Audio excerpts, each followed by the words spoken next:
السلام علیکم ورحمۃ اللہ تعالی وبرکاتہ۔ وعلیکم السلام ورحمۃ اللہ۔ نحمده ونصلي ونسلم على رسوله الكريم، اما بعد فاعوذ باللہ من الشیطان الرجیم، بسم اللہ الرحمن الرحیم۔ ان اللہ وملائکتہ یصلون علی النبی یا ایہا الذین آمنوا صلوا علیہ وسلموا تسلیما۔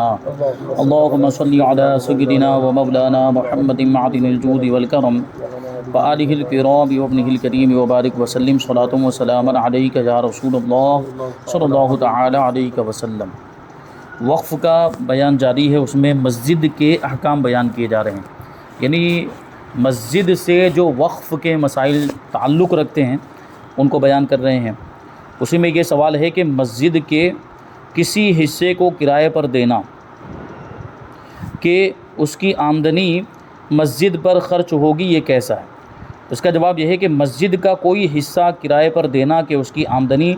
مسجد پر خرچ ہوگی، یہ حرام ہے، اگرچہ مسجد کو اس کی ضرورت بھی ہو۔ کیا مطلب ہوا؟ یعنی وہ حصہ جو مسجد بنا دیا گیا، وہ حصہ جو نماز پڑھنے کے لیے وقف کیا گیا ہے، وہ حصہ کرائے پر نہیں دیا جا سکتا۔ جیسے جماعت خانہ بنا ہوا ہے، مسجد کا جو جماعت خانہ، اب اس جماعت خانے کا ایک کونے والا حصہ کوئی کرائے پر دے دے تو یہ ناجائز و حرام ہے، اس کی ہرگز اجازت نہیں ہوتی۔ جو مکانات مسجد کے لیے وقف کیے جاتے ہیں جو کرائے پر، وہ الگ سے ہوتے ہیں، وہ خارج مسجد ہوتے ہیں، مسجد والا حصہ نہیں ہوتا، مسجد کے باہر ہوتے ہیں،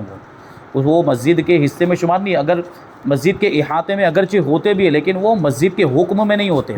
ان کو خارج مسجد کہا جاتا ہے، وہ مسجد کے باہر ہوتے ہیں۔ یہ والا حصہ جو نماز پڑھنے کے لیے بنایا جاتا ہے، مسجد کا جماعت خانہ اور صحن وغیرہ جو نماز پڑھنے کے لیے وقف ہوا ہے، اس کو کرائے پر دینا جائز نہیں ہے۔ یوں ہی مسجد کو مسکن بنا لینا، یعنی رہائش بنا لینا کہ وہاں آ کر رہنے لگ جائیں، یہ بھی ناجائز ہے۔ یوں ہی مسجد کے کسی جز کو یعنی کسی حصے کو حجرے میں شامل کر لینا، جیسے قریب میں کوئی حجرہ تھا امام صاحب کا یا مؤذن صاحب کا، اس میں مسجد کا کوئی حصہ شامل کر لیا، یعنی حجرے کو بڑا کر لیا، تو یہ بھی ناجائز ہے اور اس کی بھی اجازت نہیں ہے۔ اب اس سے پہلے جو یہ ایک مسئلہ آیا تھا کہ مسجد کی عمارت اگر عمدہ مستحکم ہے اور کسی طرح کی اس میں مرمت اور ریپیرنگ کی کوئی ضرورت بھی نہیں ہے، نقشہ بدلنے کے لیے صرف اپنے پیسوں سے نہیں بلکہ مسجد کی رقم سے بناتے ہیں اور نئی تعمیر کرتے ہیں مسجد کو، تو اس کی اجازت نہیں ہے۔ اس کے بارے میں فرمایا گیا تھا کہ یہ ناجائز و گناہ ہے اور ایسا کرنے والوں کو تاوان دینا پڑے گا۔ اس کے بعد سوال ہے کہ امام و مؤذن مقرر کرنے میں بانی مسجد کا زیادہ حق ہے یا اہل محلہ کا؟ مطلب کیا مطلب؟ اس کی صورت یہ ہے، جو سوال ہے وہ یہ ہے کہ امام کو رکھنا ہے، مؤذن کو مقرر کرنا ہے، اس کی تقرری ہونی ہے اور مؤذن کو یا امام کو اپوائنٹ کرنا ہے، تو یہ کون کرے گا؟ زیادہ حقدار کون ہے، مسجد بنانے والا یا پھر محلے والے؟ تو جواب ہے کہ امام و مؤذن مقرر کرنے میں بانی مسجد یا اس کی اولاد کا حق بنسبت اہل محلہ کے زیادہ ہے، یعنی مسجد بنانے والے کا یا مسجد کو وقف کرنے والے کا زیادہ حق ہے، وہ زیادہ حقدار ہے، اور اگر وہ نہیں تو اس کی اولاد زیادہ حقدار ہیں، اور اہل محلہ کا حق جو ہے ان کے بعد آتا ہے۔ مگر جبکہ اہل محلہ نے جس کو مقرر کیا وہ بانی مسجد کے مقرر کردہ سے اولا تھا، تو اہل محلہ ہی کا مقرر کردہ جو شخص ہے وہ امام ہوگا۔ یعنی کیا مطلب ہوا کہ یہاں بانی مسجد کو بنانے والا ایک آدمی کو امام رکھنا چاہتا ہے اور محلے والوں نے دوسرے کو امام رکھا، اور جس کو محلے والوں نے رکھا ہے وہ زیادہ بہتر ہے، زیادہ متقی پرہیزگار ہے، زیادہ علم والا ہے، اور اس نے جس کو رکھا ہے وہ اس سے بہتر نہیں ہے، تو پھر ظاہر سی بات ہے جس کو اہل محلہ نے رکھا ہے، محلے والوں نے رکھا ہے، اسی کو امام مقرر کیا جائے گا، پھر وہی امام ہوگا۔ کیا مسجد کی چھت پر امام کے لیے رہائش بنا سکتے ہیں؟ مسجد کی چھت پر امام کے لیے مکان بنا سکتے ہیں؟ تو جواب ہے کہ مسجد کی چھت پر امام کے لیے رہائش بنانا چاہتے ہیں، اگر قبل تمام مسجدیت ہو تو بنا سکتے ہیں۔ وہی بات آ گئی کہ اگر مسجد مکمل ہونے سے پہلے بنانا چاہتے ہیں، قبل تمام مسجدیت کا یہی مطلب ہے، یعنی مسجد مکمل ہونے سے پہلے مسجد کے اوپر والے حصے پر امام کے لیے کمرہ بنانا چاہتے ہیں، اس کے لیے رہائش گاہ بنانا چاہتے ہیں تو بنا سکتے ہیں۔ یعنی ابھی مسجد کی عمارت مکمل نہیں ہوئی ہے، مسجد کی تعمیر ابھی پوری نہیں ہوئی ہے، اس سے پہلے اگر وہ کمرہ بنانا چاہے تو بنا سکتے ہیں، لیکن مسجد ہو جانے کے بعد نہیں بنا سکتے۔ اگرچہ بانی مسجد کہتا ہو کہ مسجد ہونے سے پہلے ہی میری نیت بنانے کی تھی، بلکہ اگر دیوار مسجد پر حجرہ بنانا چاہتے ہیں تو اس کی بھی اجازت نہیں۔ یہ حکم خود واقف اور بانی مسجد کا ہے، یعنی مسجد کو وقف کرنے والا یا مسجد بنانے والا بھی ایک بار مسجد ہو گئی، عمارت مکمل ہو گئی، مسجد تام ہو گئی، تو اس کے بعد اب اس میں کچھ بھی رد و بدل نہیں کیا جا سکتا، اس پر مکان وغیرہ کچھ بھی نہیں بنا سکتے۔ یہ اختیار واقف کو بھی نہیں ہے، مسجد بنانے والے کو بھی نہیں ہے، لہٰذا جب اسے اجازت نہیں تو دوسرے بدرجہ اولا نہیں بنا سکتے۔ جو واقف کے علاوہ دوسرے لوگ ہیں یا بانی کے علاوہ دوسرے لوگ ہیں ان کو ہرگز اجازت نہیں ہوگی۔ اگر اس قسم کی کوئی ناجائز عمارت چھت یا دیوار پر بنا دی گئی ہو تو اسے گرا دینا واجب ہے، یعنی مسجد کی چھت پر یا مسجد کی دیوار پر تو اس کو گرانا واجب ہے۔ آگے ایک سوال ہے کہ نمازیوں کی کثرت کی وجہ سے مسجد تنگ پڑ گئی تو کیا کریں، یعنی مسجد میں جگہ کم پڑ رہی ہے، نمازی زیادہ ہو گئے تو کیا کیا جائے گا؟ جواب، نمازیوں کی کثرت کی وجہ سے مسجد تنگ ہو گئی اور مسجد کے پہلو میں یعنی بغل میں کسی شخص کی زمین ہے تو اسے خرید کر مسجد میں اضافہ کریں، یعنی اس کو مسجد میں شامل کر لیں، تو اس سے کیا ہوگا، مسجد کشادہ ہو جائے گی اور زیادہ وہاں پر جگہ ہو جائے گی تو وہ نمازی زیادہ سے زیادہ اس میں آ سکیں گے۔ اور اگر وہ نہ دیتا ہو، یعنی زمین والا زمین دینے سے انکار کر رہا ہے، تو واجبی قیمت دے کر جبراً اس سے لے سکتے ہیں، یعنی جو اس کی قیمت بنتی ہے، جو عام طور پر اتنی زمین کی اس علاقے میں جو قیمت چل رہی ہے اتنی قیمت دے کر زبردستی بھی لیا جا سکتا ہے، کیونکہ یہاں مسجد کو ضرورت ہے۔ یوں ہی اگر پہلو مسجد میں کوئی زمین یا مکان ہے جو اس مسجد کے نام وقف ہے یا کسی دوسرے کام کے لیے وقف ہے تو اس کو مسجد میں شامل کر کے اضافہ کرنا جائز ہے، جبکہ مسجد کو ضرورت ہو، ضرورت کی بنیاد پر ہی۔ جیسے مسجد کے بغل ہی میں ایک مکان ایسا تھا جو مسجد کے لیے ہی وقف کیا گیا تھا کہ اس کا جو بھی کرایہ آمدنی ہوگی وہ مسجد میں اس کی ضرورتوں میں لگایا جائے گا، لیکن اب مسجد کو ضرورت پیش آ گئی ہے تو مسجد کو کشادہ کرنا ہے، تنگ ہو رہی ہے مسجد، جگہ کم پڑ رہی ہے، تو اس مکان کو شامل کیا جا سکتا ہے جبکہ ضرورت ہو۔ تو اگر ضرورت نہیں ہے، بلا ضرورت بلا وجہ شرعی اجازت کے بغیر اس کو شامل نہیں کر سکتے، کیونکہ وہ وقف کس لیے ہوا ہے، وہ مکان اس لیے وقف ہوا ہے کہ اس کو کرائے پر دیا جائے گا اور اس کی جو بھی آمدنی ہوگی وہ مسجد میں خرچ کی جائے گی، تو یہ غرض واقف کے خلاف ہو جائے گا، یعنی وقف کرنے والے کا جو مقصد تھا اس کے خلاف۔ یہ بات آپ ذہن میں رکھیں، ابھی آگے بھی یہ بات بار بار آئے گی کہ وقف کرنے والے کا جو مقصد تھا اسی مقصد میں اس چیز کو لگانا ضروری ہے، اس کو تبدیل نہیں کر سکتے۔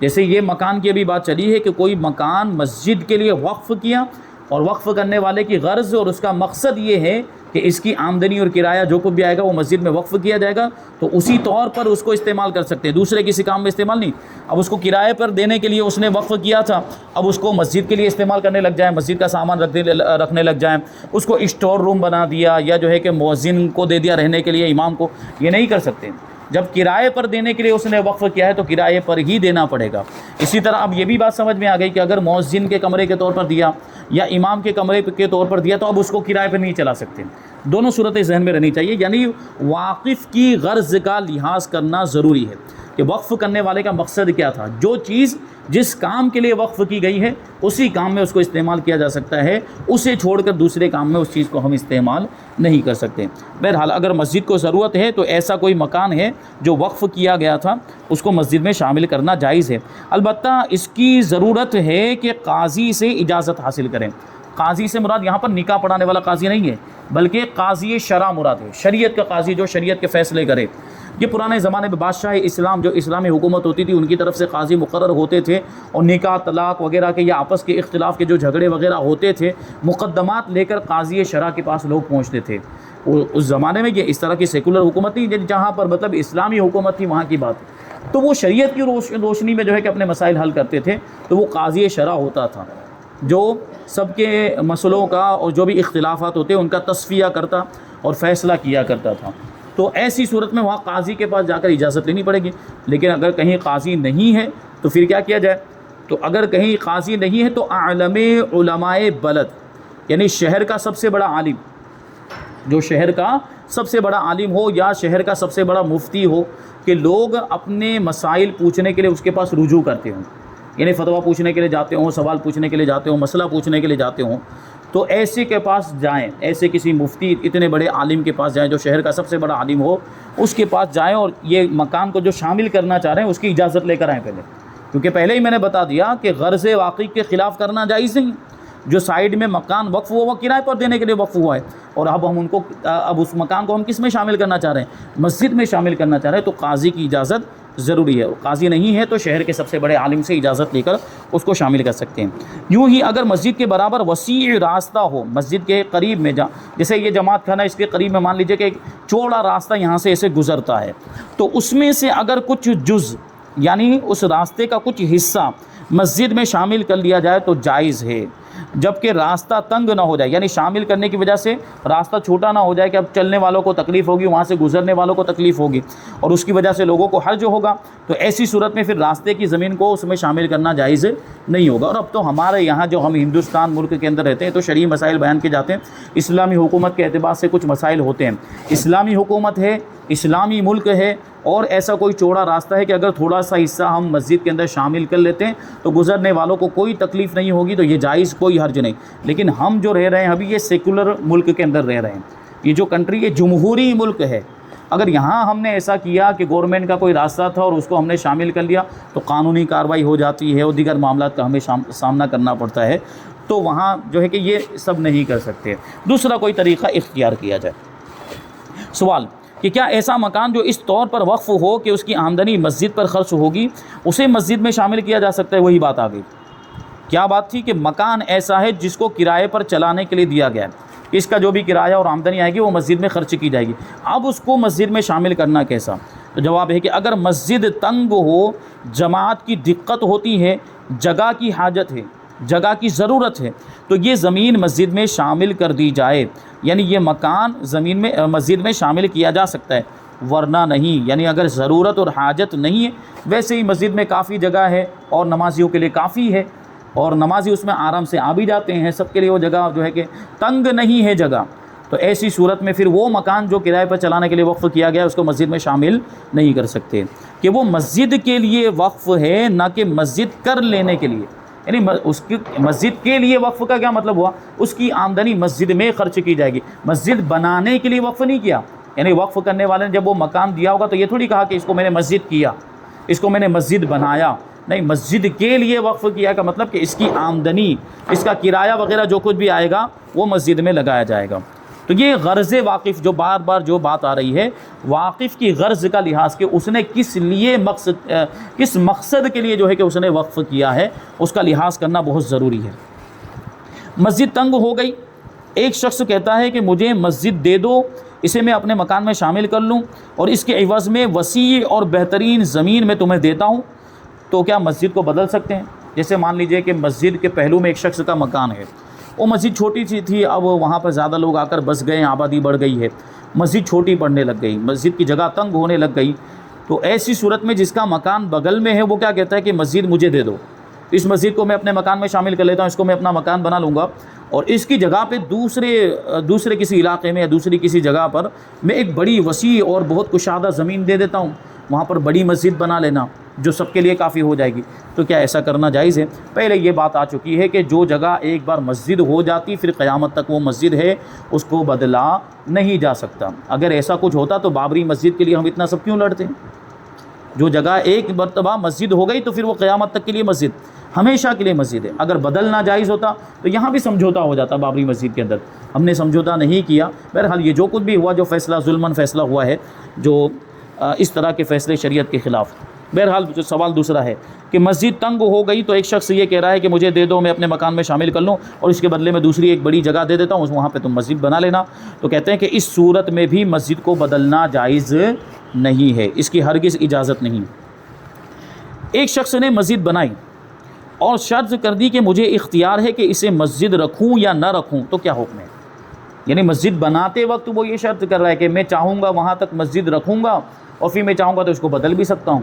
یعنی کچھ دوسرا اپنا مکان بنا لوں یا کچھ اور بنا ڈالوں، اس طرح کی اس نے شرط لگائی، تو ظاہر سی بات یہ شرط جو ہے یہ وقف کے مناسب ہی نہیں ہے، وقف کے خلاف ہے۔ کیونکہ وقف کا مطلب کیا ہوتا ہے کہ جیسے ہی آدمی کسی بھی چیز کے لیے وقف کرتا ہے، مسجد کے لیے، مدرسہ، قبرستان، کسی بھی چیز کے لیے وقف کرتا ہے تو کیا ہو جاتا ہے، وہ چیز اس کی ملکیت سے نکل جاتی ہے، اب اس کا کوئی اختیار ہی نہیں رہتا ہے، تو اب اس کو بدلنے کا اختیار نہیں رہتا۔ وہ استبدال ایک الگ چیز ہے، اس کے سارے مسائل آگے آئیں گے، لیکن اس طرح کی اگر بات کسی نے کہی کہ مجھے اختیار ہوگا، میں چاہوں تو مسجد رکھوں گا، میں چاہوں گا تو اس کو مسجد نہیں رکھوں گا، تو اس کا کیا حکم؟ تو جواب دیتے کہ مسجد بنائی اور شرط کر دی کہ مجھے اختیار ہے کہ اسے مسجد رکھوں یا نہ رکھوں، تو یہ شرط باطل ہے، یعنی اس شرط کا کوئی اعتبار نہیں ہوگا اور وہ جگہ مسجد ہو گئی، یعنی مسجدیت کے ابطال کا اسے حق نہیں۔ مسجد ہو گئی تو اب مسجد ہونے کو وہ باطل نہیں کر سکتا، ایک بار مسجد ہو گئی تو اب وہ ہمیشہ کے لیے مسجد، اگرچہ وہی وقف کرنے والا ہے لیکن اب اس کے کہنے سے مسجدیت باطل نہیں ہوگی بلکہ وہ مسجد ہی رہے گی، بلکہ جو شرط اس نے لگائی ہے وہ شرط خود باطل ہو جائے گی، یعنی اس شرط کا کوئی اعتبار نہیں ہوگا۔ سوال کہ اگر کوئی شخص مسجد کو اپنے یا اہل محلہ کے ساتھ خاص کر دے تو کیا خاص ہو جائے گا؟ یعنی کیا کہتا ہے، مسجد بنا دی اور کہتا ہے کہ اس میں تو صرف میں ہی نماز پڑھ سکتا ہوں، کوئی اور نماز نہیں پڑھ سکتا، یا مسجد بنا دی اور کہتا ہے کہ اس میں صرف یہی محلے والے نماز پڑھ سکتے ہیں، باہر والا کوئی نماز نہیں پڑھ سکتا۔ ایک سوال یہ نہیں، مسجد تو اللہ کا گھر ہے، مسجد میں تو ہر کسی کو آنے کی، یعنی جو بھی مومن مسلمان ہے، سنی صحیح العقیدہ مسلمان، سنیوں کی مسجد میں ہر سنی کو آنے کی اجازت، تو کوئی یہ روک ٹوک نہیں لگا سکتا اپنی طرف سے کہ اس مسجد میں خالی یہی محلے والے آئیں گے یا خالی ہمارے خاندان والے ہی اس میں نماز پڑھ سکتے ہیں اور ہماری برادری والے ہی صرف اس میں نماز پڑھ سکتے ہیں، ایسی شرطیں لگائی ہیں، تو اس کا کیا حکم ہوگا؟ تو جواب دیتے ہیں کہ مسجد کو اپنے یا اہل محلہ کے لیے خاص کر دے تو خاص نہ ہوگی، دوسرے محلے والے بھی اس میں نماز پڑھ سکتے ہیں، اسے روکنے کا کچھ اختیار نہیں، کیونکہ اس کی ملکیت ہی نہیں رہی، وقف کرنے کے بعد وہ کیا ہو جاتی ہے، اس کی ملکیت سے نکل جاتی، جب اس کی ملکیت رہی ہی نہیں تو یہ خاص کرنے کا بھی کوئی مطلب نہیں، اور جو چیز وقف ہوتی ہے عام مسلمانوں کے لیے وقف ہوتی ہے، جب عام مسلمانوں کے لیے وقف ہے تو جو بھی مسلمان ہے، مومن ہے، سنی صحیح العقیدہ ہے، وہ وہاں آ کے نماز پڑھ سکتا ہے، چاہے وہ اس محلے کا رہنے والا ہو یا کسی اور محلے کا رہنے والا ہو۔ اب آگے سوال ہے کہ مسجد کی اشیاء کا، مسجد کی چیزیں ان کی غرض سے ہٹا کر ذاتی استعمال کرنا کیسا ہے؟ مسجد کی چیزوں کو اپنے استعمال میں لانا، مسجد میں جو سامان جو وقف ہوتا ہے، مسجد کے کاموں کے لیے وقف ہوتا ہے، تو اس کو اپنے استعمال میں لانا، جیسے ابھی یہاں پہ جواب میں بتائیں گے کہ مسجد کی چیزیں مثلا لوٹا، چٹائی وغیرہ کو کسی دوسری غرض میں استعمال نہیں کر سکتے۔ مسجد میں لوٹا دیا ہے وضو کے لیے استعمال کرنے کے لیے دیا ہے، چٹائی دی ہے تو اس کو بچھا کر اس پر نماز پڑھنے کے لیے دی ہوئی ہے، تو اس کو اپنے استعمال میں نہیں لا سکتا۔ جیسے مسجد کا لوٹا لے کر گھر چلا گیا، اب گھر جا کے اس میں پانی پی رہا ہے یا جو بھی اس کو استعمال کر رہا ہے، وضو کر رہا ہے وہ، یا چٹائی لے جا کر گھر میں بچھا دی اور اس کو استعمال کر رہا ہے، اس کی اجازت نہیں، وہ مسجد کے لیے وقف ہوئی ہے۔ لوٹا وغیرہ جو بھی سامان ہے، یہ پرانے زمانے کے اعتبار سے جب لوٹا استعمال کیا جاتا تھا وضو کرنے کے لیے، اب ہمارے زمانے کے اعتبار سے جو بھی ضرورت کا سامان جو مسجد میں دیا جاتا ہے، جیسے مسجد میں گلاس دیا گیا، مٹکا دیا گیا پانی بھر کے رکھنے کے لیے، تو یہ جو گلاس ہے اس کو ہم مسجد کے باہر لے کر نہیں جا سکتے، پانی بھر کے پانی بھی باہر نہیں، کیونکہ یہ رکھا گیا یہیں پر پینے کے لیے، کہ یہاں پر جو نماز پڑھنے کے لیے آئیں گے، جو عبادت کرنے کے لیے آئیں گے، یہ ان کے پینے کے لیے رکھا گیا، تو غرض واقف کیا ہے، یہیں پر پیا جائے، یہاں سے باہر لے کر نہیں جا سکتے۔ دوسرا بھی جو بھی سامان ہے چٹائی وغیرہ وہ مسجد کے باہر لے کر نہیں جا سکتے۔ کہتے ہیں کہ لوٹے میں پانی بھر کر اپنے گھر نہیں لے جا سکتے، اگرچہ یہ ارادہ ہو کہ پھر واپس کر جاؤں گا، یعنی یہ لے کر جاتے وقت اس کی نیت یہ تھی کہ واپس آ کر رکھ جاؤں گا، پھر بھی وہ لے کر چلا ہی جائے تو یہ تو گناہ ہو گیا، کیونکہ وہ اس کی ملکیت میں نہیں ہے، وہ سامان اس کا نہیں ہے تو لے کر جانے کی اجازت ہی نہیں ہے۔ اگر وہ واپس کرنے کی نیت ہے پھر بھی لے کر جانے کی اجازت نہیں ہے۔ اس کی چٹائی اپنے گھر یا کسی دوسری جگہ بچھانا ناجائز ہے، یعنی مسجد کی چٹائی ہے وہ اپنے گھر میں بھی نہیں بچھا سکتا، دوسری جگہ بھی نہیں۔ بعض اوقات دیکھا جاتا ہے کہ محلے میں قرآن خوانی ہوئی، گلی میں قرآن خوانی ہوئی تو مسجد کی چٹائیاں لے جا کر وہاں بچھا دیتے ہیں، اس کی بھی اجازت نہیں ہے۔ مسجد کی چٹائی کو مسجد ہی کے لیے ہی وقف کیا گیا ہے تو مسجد ہی میں استعمال کیا جا سکتا ہے، دوسری جگہ اس کو بچھانا جائز نہیں۔ یوں ہی مسجد کے ڈول رسی سے اپنے گھر کے لیے پانی بھرنا یا کسی چھوٹی سی چھوٹی چیز کو بے موقع اور بے محل استعمال کرنا ناجائز ہے۔ جس کام کے لیے وہ چیز دی گئی ہے، جس کام کے لیے وہ چیز وقف کی گئی ہے، اسی کام میں اس کا استعمال ہو سکتا ہے، اس کام کے علاوہ دوسرے کام میں اس کو ہم نہیں لگا سکتے۔ مسجد کے لیے جو چیزیں دی گئی ہیں ان کو مسجد ہی میں استعمال کیا جا سکتا ہے، آدمی مسجد کے باہر جا کر اس کا استعمال نہیں کر سکتا، اس کو باہر لے کر بھی نہیں جا سکتا ہے۔ ابھی اور بہت سارے مسائل ہیں، انشاءاللہ تبارک و تعالیٰ ان کو آگے شامل کیا جائے گا۔ اللہ تبارک و تعالیٰ کی بارگاہ میں دعا ہے کہ جو کچھ بھی بیان ہوا اس پر ہم سب کو عمل کرنے کی توفیق عطا فرمائے۔ وما علینا الا البلاغ۔ السلام علیکم۔